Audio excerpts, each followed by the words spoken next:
बिस्मिल्लाहिर्रहमानिर्रहीम। अस्सलामुअलैकुम। मोहतरम नाज़रीन, जब कोई इंसान अस्तगफिरुल्लाह कहता है तो अल्लाह ताला उसके जवाब में क्या फरमाते हैं? अस्तगफिरुल्लाह पढ़ते वक़्त बंदे के साथ क्या होता है? कहीं आप ये गलती तो नहीं करते?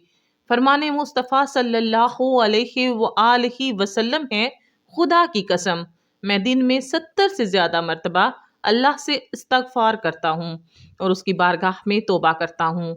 बहुत सारे लोगों की ज़ुबान पर अस्तगफिरुल्लाह के अल्फाज हुआ करते हैं। कोई गलत बात हुई तो उन्होंने अस्तगफिरुल्लाह पढ़ा। इस तरह लोग अस्तगफिरुल्लाह कहने के आदी हो जाते हैं। अस्तगफिरुल्लाह का मतलब है कि ए अल्लाह तू हमें बख्श दे। सिर्फ अस्तगफिरुल्लाह कह देने से आपकी तौबा कबूल नहीं होती, क्योंकि अस्तगफिरुल्लाह आम तौर पर जो लोग बोलते हैं वो उनकी ज़ुबान पर रटे हुए अल्फाज हैं, तो बस वो अस्तगफिरुल्लाह कहना उनकी आदत में है। तो आदत में होने की वजह से अगर कोई इंसान अस्तगफिरुल्लाह कहता है तो इस तरह कहने से उसके गुनाहों की बख्शिश नहीं होगी। आप सल्लल्लाहु अलैहि वसल्लम ने फरमाया, गुनाहों पर शर्मिंदा होना तौबा है। और जब कोई इंसान अल्लाह की बारगाह में तौबा करता है तो अल्लाह ताला 7वें आसमान से पहले आसमान पर आकर एक खास निगाह डालता है, बंदे की तरफ तवज्जो फरमाता है और कहता है, ए मेरे बंदे आओ, मैं कब से तेरे इंतज़ार में था। लौट आओ अपने रब की मर्जी की तरफ, लौट आओ अपने रब की मगफिरत की तरफ। एक जगह अल्लाह फरमाता है, ए लोगो, अल्लाह की जन्नत की तरफ दौड़ो जिसकी चौड़ाई और लंबाई आसमानों ज़मीं के बराबर है, और अपने रब की मगफिरत की तरफ दौड़ो। तो इसलिए जब कोई बंदा अल्लाह ताला के सामने तौबा करता है या अस्तगफिरुल्लाह पढ़ता है तो अल्लाह ताला 70 मर्तबा जवाब में उसको लब्बैक कहता है। इसी तरह एक शख्स था, 70 साल तक वो या सनम या सनम या सनम कहता रहा, अपने माबूदों को पुकारता रहा।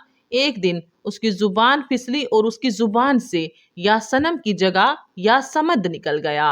या समद अल्लाह का नाम है जिसकी मानी है बेनियाज। तो अल्लाह ताला ने 70 मर्तबा उसके जवाब में लब्बैक कहा। एक रिवायत में आता है कि अल्लाह ताला ने 70,000 मर्तबा जवाब में लब्बैक कहा, यानी ए मेरे बंदे, तेरा रब हाजिर है, तू क्या चाहता है? तो फरिश्तों ने कहा कि ए अल्लाह, ये बंदा तुझे नहीं पुकार रहा है, ये तो या सनम कर रहा था, धोखे से इसकी जुबान से तेरा नाम निकला, नहीं बल्कि ये तो तुझे जानता ही नहीं, ये सारी जिंदगी या सनम करता रहा।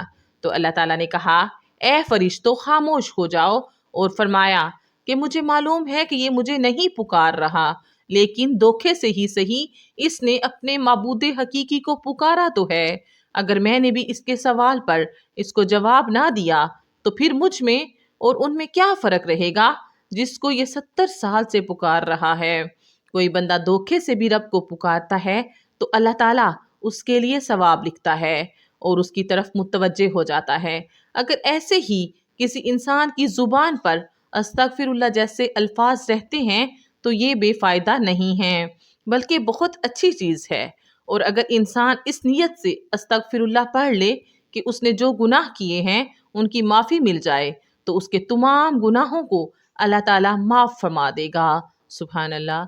जो अस्तगफिरुल्लाह को लाजिम कर ले, अल्लाह पाक उसके तमाम मुश्किलों में आसानी, हर गम से आज़ादी और उसे वहाँ से रोज़ी देगा जहाँ से उसने गुमा बिना किया हो।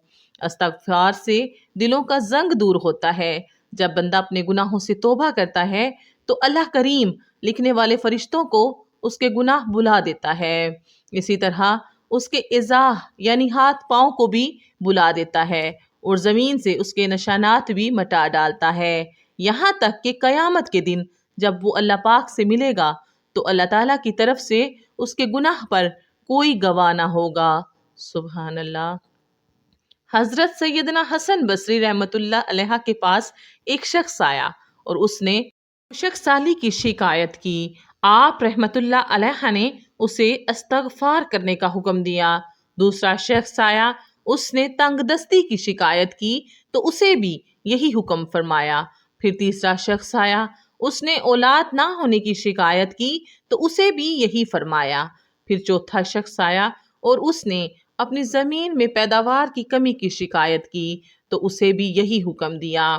حضرت ربی بن سبی رحمت اللہ علیہ وہاں حاضر تھے۔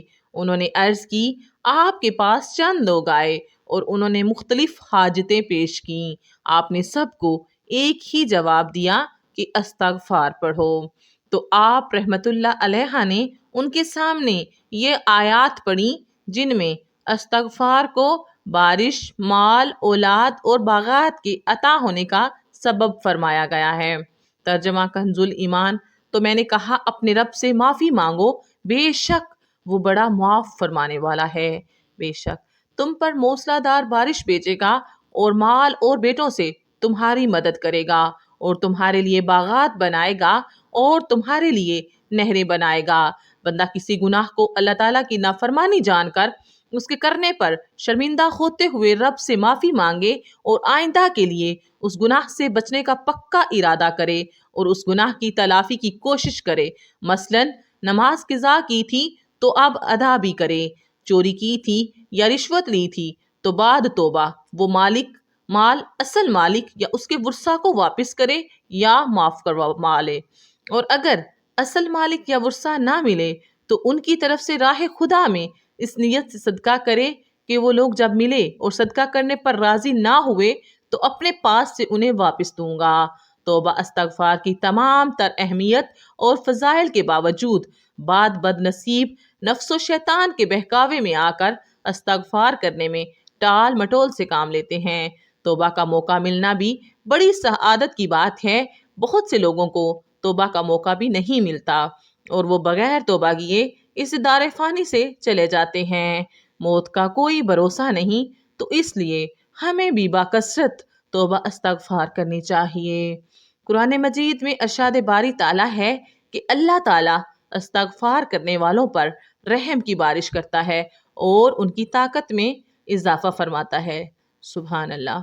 اللہ رب العزت قرآن مجید میں ایک جگہ فرماتے ہیں کہ نوح علیہ السلام نے اپنی قوم سے کہا، اپنے رب سے اپنے گناہ بخشواؤ اور معافی مانگو، وہ یقیناً بڑا بخشنے والا ہے۔ وہ تم پر آسمان کو خوب برستا ہوا چھوڑ دے گا اور تمہیں خوب پے در پے مال اور اولاد میں ترقی دے گا اور تمہیں باغات دے گا اور تمہارے لیے نہریں نکال دے گا۔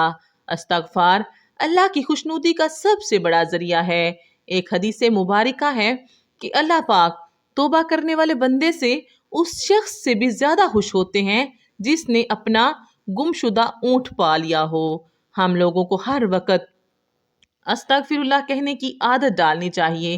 اس کے علاوہ ہمیں چاہیے کہ ہم ہر وقت اللہ کا ذکر کریں۔ اللہ کی یاد سب سے بڑی چیز ہے۔ آپ صلی اللہ علیہ وآلہ وسلم نے فرمایا کہ اٹھتے بیٹھتے چلتے پھرتے اللہ کا ذکر کیا کرو۔